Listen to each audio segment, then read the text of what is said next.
The smell of sawdust and aged oak still clung to my clothes as I pulled into the gravel driveway of my childhood home.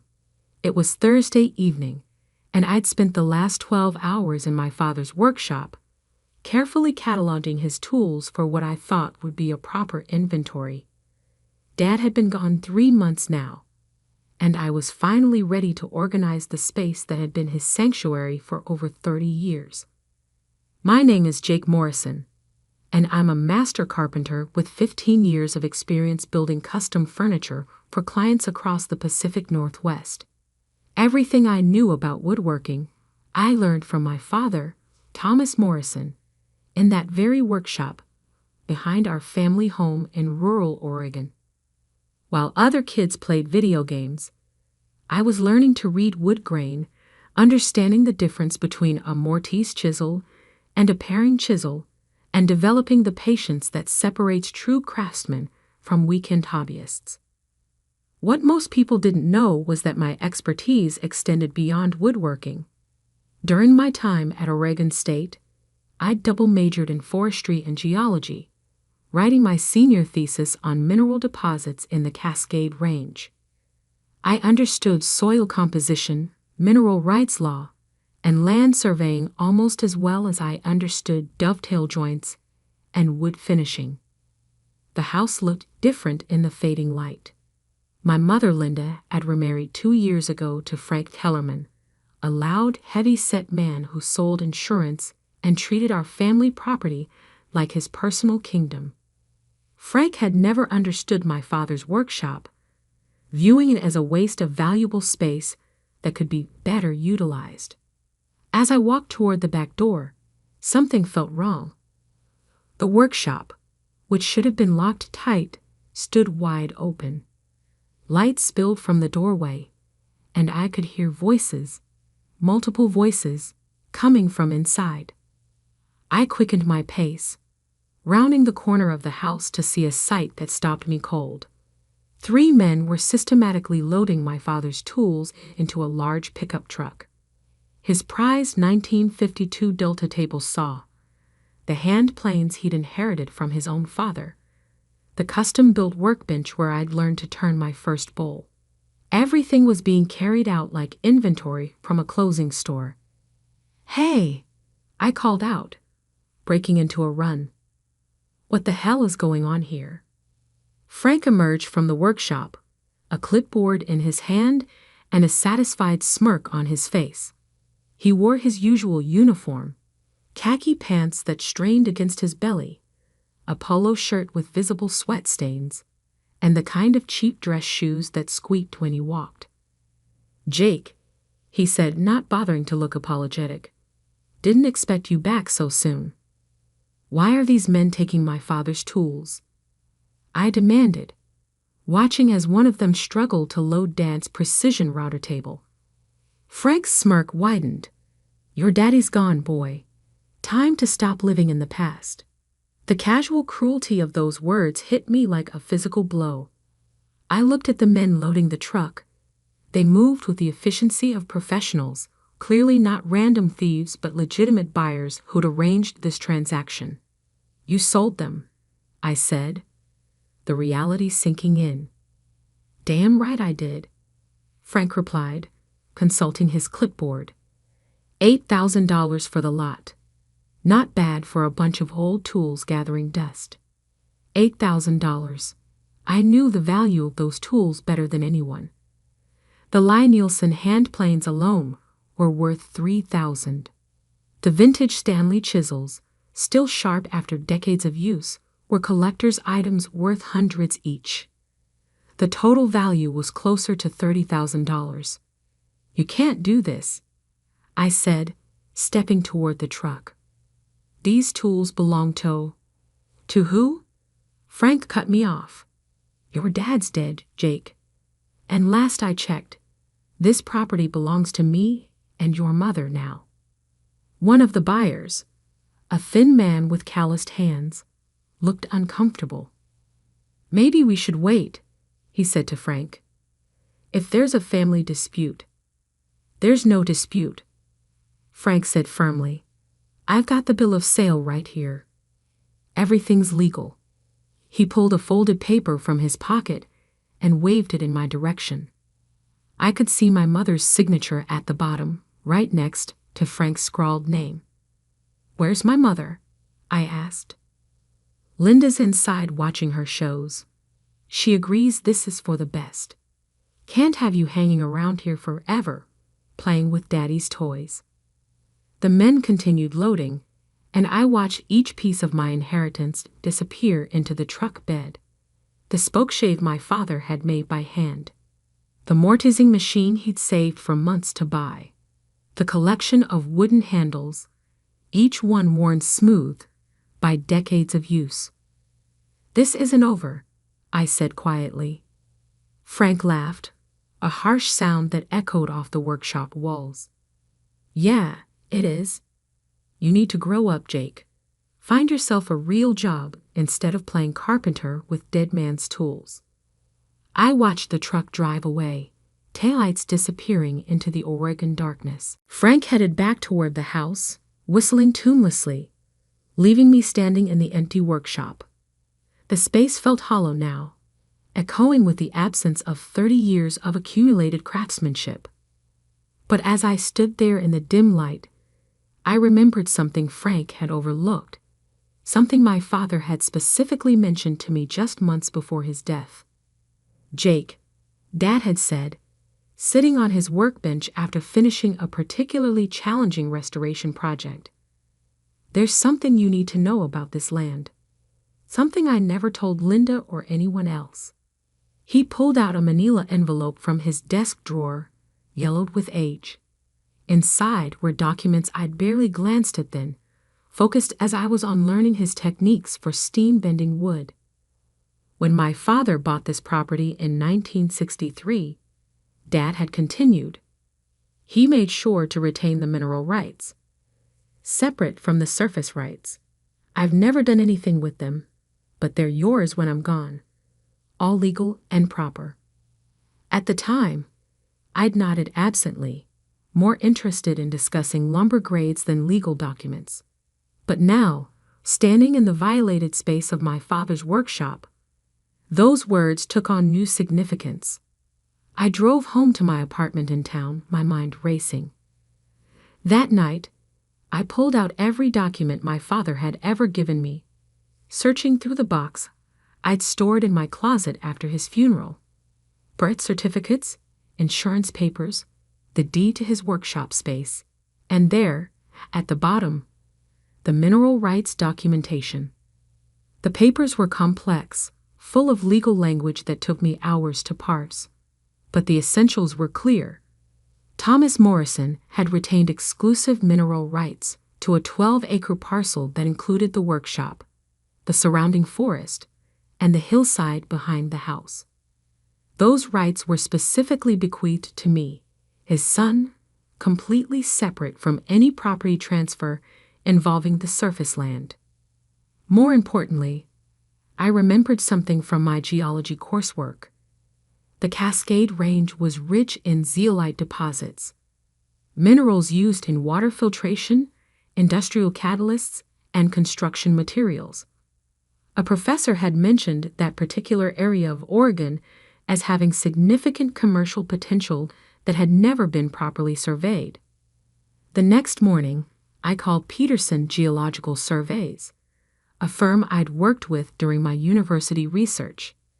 Dr. Amanda Peterson had been my thesis advisor and one of the few people who understood both the academic and commercial aspects of mineral exploration. "Jake," she said when I explained the situation, "are you certain about the mineral rights?" "Completely certain. I got the documentation. And your stepfather sold surface assets without realizing he doesn't own what's underneath." That's exactly what happened. There was a pause. "You know, I've been wanting to do a survey of that area for years. The geological reports from the 1970s suggested significant zeolite deposits, but no one ever followed up." Within a week, Dr. Peterson had arranged for a full mineral survey of the property. The process required accessing the land, which meant dealing with Frank and my mother. I drove out to the house on a Saturday morning, armed with legal documents and a surveyor's map. Frank was in the backyard, grilling burgers and drinking beer despite the early hour. When he saw me approaching with a folder full of papers, his expression shifted from casual hostility to genuine irritation. "What do you want now, Jake? Come to cry about the tools some more?" "I need to inform you that I'll be conducting a geological survey of the mineral deposits on this property," I said, keeping my voice level. Frank nearly choked on his beer. "The what now?" I handed him a copy of the mineral rights deed. My father retained mineral rights to this land when he transferred surface ownership. I'm exercising those rights to conduct a commercial survey. He stared at the document like it was written in hieroglyphics. "Mineral rights? What the hell are you talking about?" "The legal right to extract minerals from beneath the surface of this property. It's completely separate from surface ownership." Frank's face was turning red, the way it always did when he encountered something he didn't understand, but sensed was threatening to his authority. "This is bullshit," he said, waving the papers. "You can't just come onto my property and start digging holes." "Actually, I can.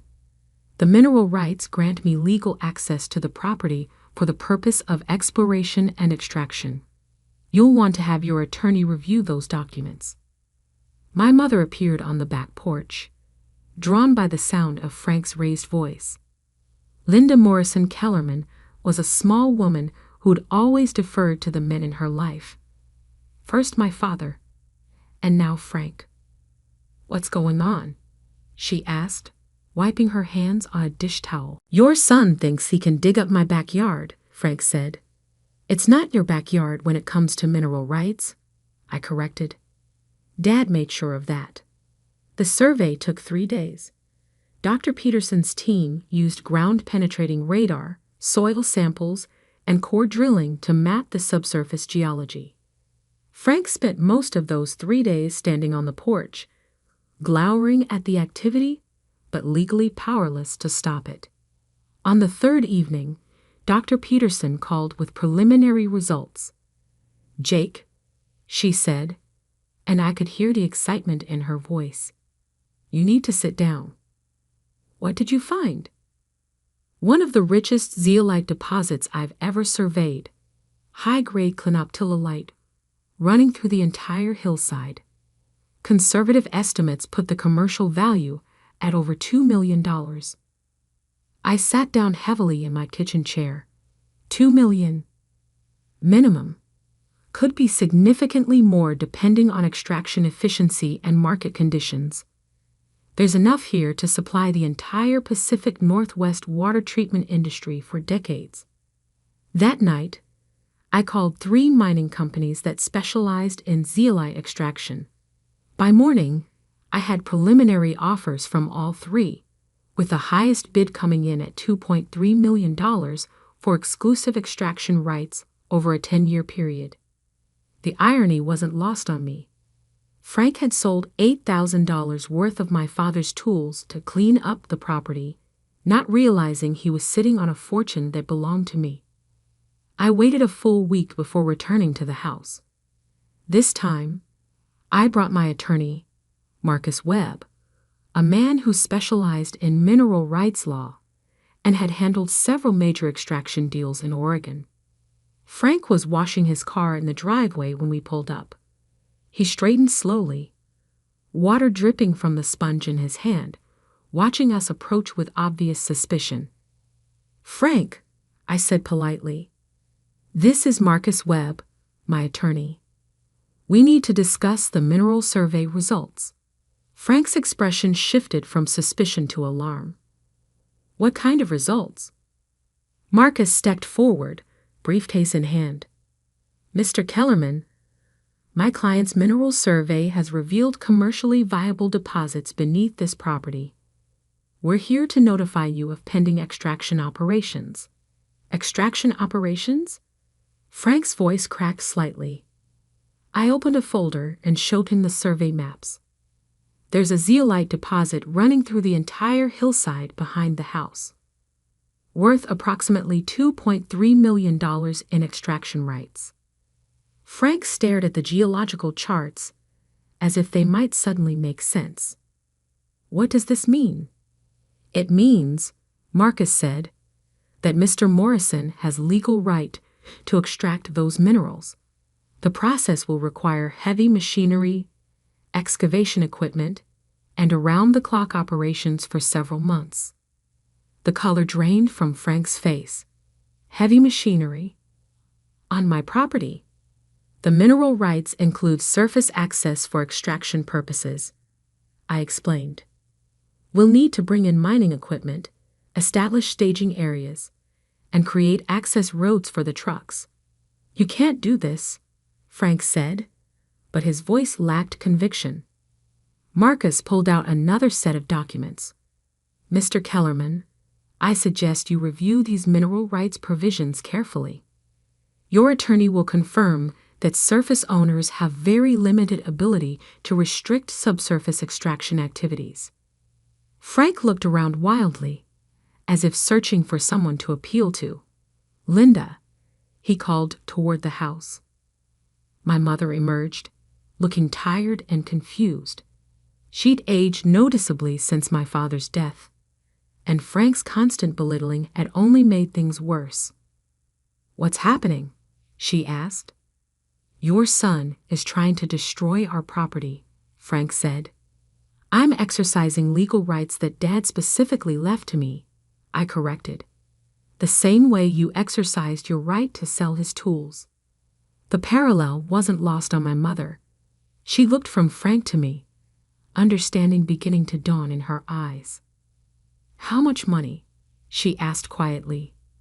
The mineral rights are worth $2.3 million, Marcus replied. Frank's knees actually buckled.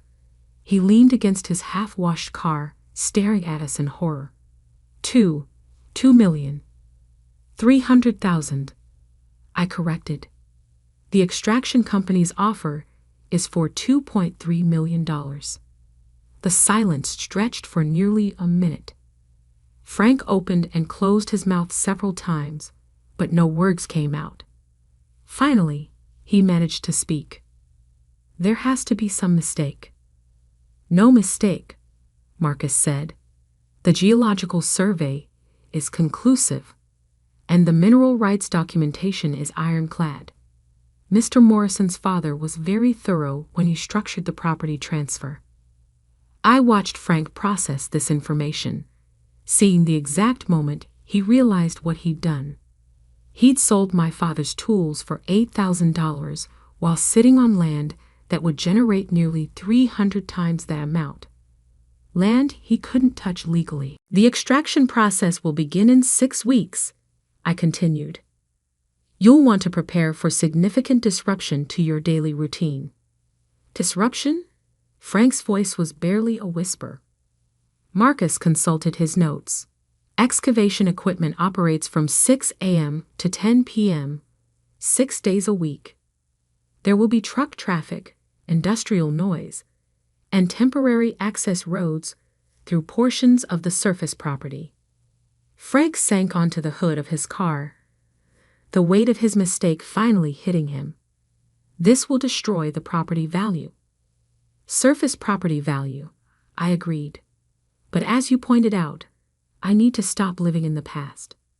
My mother stepped forward, her voice small. Jake, is there any way to work something out? I looked at her, remembering how she'd signed the papers to sell Dad's tools without even consulting me. What kind of arrangement did you have in mind? Maybe we could share the mineral rights, since it's family? Frank perked up at this, nodding eagerly. Yeah, family should stick together. I pretended to consider the offer. Well, I suppose family is important. You're right about that. Hope flickered in Frank's eyes. Of course, I continued. I wasn't considered family when you sold my father's life's work to strangers. But I'm willing to discuss terms. What terms? Frank asked desperately. First, you'll return every tool you sold from my father's workshop. That's impossible, Frank protested. I don't even know who bought them all. Marcus consulted his briefcase again. Actually, we've been able to track most of the purchases through the auction house records. The total buyback cost would be approximately $15,000. Frank's face went pale again. $15,000? You said you sold them for $8,000. That was a wholesale price to a dealer, I explained. Retail replacement cost is nearly double. Second, I continued, you'll sign over surface ownership of the workshop and surrounding 2 acres back to me. Fair market value is about $40,000. $55,000 total, Frank calculated weakly. And third, I said you'll publicly apologize for your disrespect to my father's memory and acknowledge that you were wrong to dispose of his tools without consulting his son. Frank looked like he might be sick. And if I agree to all that, then I'll pay you 10% of the mineral extraction proceeds, about $230,000 over the 10-year contract period. It wasn't a generous offer, but it was more money than Frank would see in a lifetime of selling insurance, and it was far more than he deserved. We'll need your decision within 48 hours, Marcus said. The extraction company requires clarity on surface access agreements before they begin operations. As we drove away, I could see Frank in my rearview mirror, still sitting on his car hood, staring at the hillside behind his house like it had personally betrayed him. The next morning, Frank called my attorney. He agreed to every term. The buyback process took 3 weeks. Frank had to liquidate part of his retirement savings to purchase the tools from their new owners, many of whom were reluctant to sell. The 1952 Delta table saw a loan cost him $2,200 to buy back, nearly 3 times what he'd sold it for. I was there when the tools returned to the workshop, watching Frank personally carry each piece back to its original place. His hands shook as he positioned my father's hand planes on their designated shelf, and sweat soaked through his shirt despite the cool Oregon weather. "This the last of them," Frank said as he placed the final chisels set on the workbench. I ran my hand along the familiar surface of my father's most prized possession, the custom workbench he'd built from old-growth Douglas fir. "You know, Frank, these tools are worth more than you paid to get them back." His shoulders sagged. I figured that out. My father spent 30 years collecting these. Each one has a story, a purpose. They're not just tools. They're a legacy. Frank nodded miserably. I didn't understand. "No," I agreed. "You didn't." The mineral extraction began 2 months later. True to Marcus's warning, the operation completely disrupted life at the house. Massive trucks rumbled past Frank's front door at all hours, hauling zeolite ore to processing facilities in Portland. The noise was constant, the dust inevitable. Frank and my mother moved into a rental house in town after the 2nd week. The insurance salesman who'd been so proud of his rural property found himself essentially homeless, watching from a distance as heavy machinery carved into the hillside behind what had been his sanctuary. The extraction process revealed even more extensive deposits than Dr. Peterson had initially projected. The mining company increased their offer twice, eventually settling on a total contract value of $2.8 million. Frank's 10% amounted to $280,000, paid in quarterly installments over the contract period. It was more money than he'd ever seen at once, but it came with a constant reminder of how much more he'd cost himself through ignorance and greed. On a crisp October morning, exactly 1 year after Frank had sold my father's tools, I stood in the restored workshop, running my hand along the familiar workbench. Every tool was back in its proper place, the space once again feeling like the sanctuary my father had intended. The mineral extraction was nearly complete, the hillside scarred, but healing. Frank and my mother had moved permanently to town, unable to tolerate the disruption to their quiet rural life. They'd eventually sold their surface rights to a developer who planned to build vacation cabins once the mining operation concluded. I used a portion of the mineral proceeds to purchase those surface rights myself, ensuring that my father's workshop would remain undisturbed. The rest of the money went into a trust fund that would support my woodworking business and eventually fund a vocational school for traditional crafts.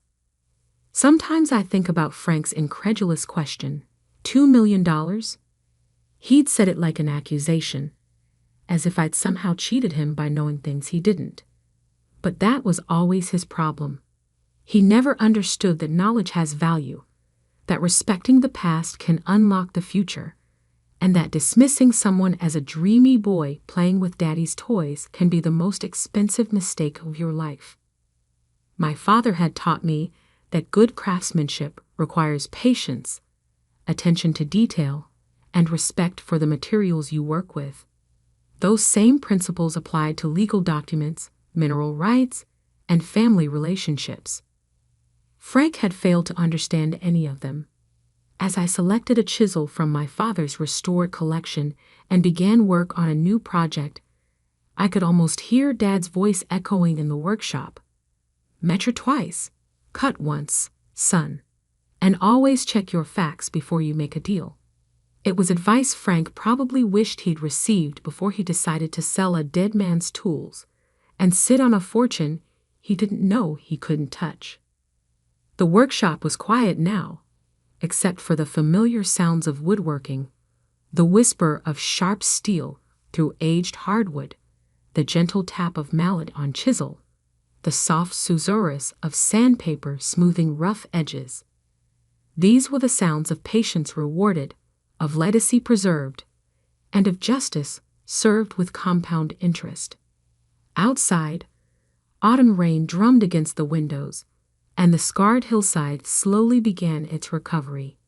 But inside the workshop, surrounded by my father's tools and sustained by his wisdom, everything was exactly as it should be.